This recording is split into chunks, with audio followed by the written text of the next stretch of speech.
Thousands walking out of school today across the country and right here in the DMV. Students coming together to stand up against gun violence after the Florida school shooting.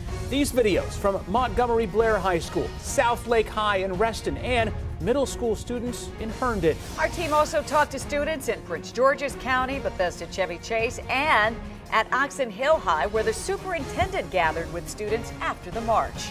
Some students marched right to D.C. Enough is enough. That was their message as they traveled to the White House and then the Capitol. Their goal was to talk to lawmakers face to face, and WUSA 9's Michael Quander was there as that protest became emotional. Students were upset, angry, all of them calling for change. We need stricter gun laws because we don't need stuff like this happening in our country. Young people from all over the D.C. metro walked out of their classrooms and in front of the White House. The deadly school shooting in Florida, for them, was a turning point.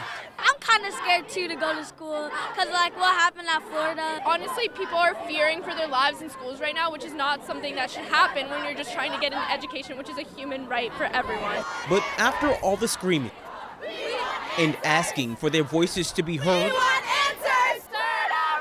the students took a moment to be quiet. You guys are going to be quiet and let you all just listen. They are having a moment of silence right now. The children turned their backs on the White House, sat down, and had 17 minutes of silence. 1 minute for each of the 17 victims in Florida. And it's nice to see us come together in a moment of seriousness, in a moment of a time of need where everybody needs to come together. The students then took their fight from the executive branch over to Congress, asking for lawmakers to do something.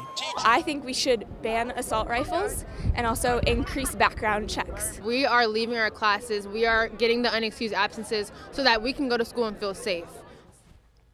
Well, you were out there for a while talking to these young people, and we could see what was happening, but how would you sum up the mood? Yeah, I have to tell you, you saw the people who were very angry. They were upset at what was going on. But then on the other hand, you had those kids who were really emotional about it. I saw one sign that really stuck out to me that said, "Am I next?" And that just kind of showed you just how serious and how important it was for these kids. Well, what will they do next? How will they carry the momentum of this forward to try to be agents of positive change? Well, Adam, they got right to the Congress today, and they stood right outside the White House, and they said that was a big gesture. But they're going to stay on top of their lawmakers. They're going to stay on top of the president. They want to hold people accountable and make sure that some changes are really made. So this, like the last person you heard there, saying, we're going to do what we can to continue to push forward, talk to our parents, our friends, and also be on social media as well. A lot of these young people will be voting at some point, but others of them are learning about how their voice matters, and they showed it today. Definitely. All right, Thanks, Michael. Thanks.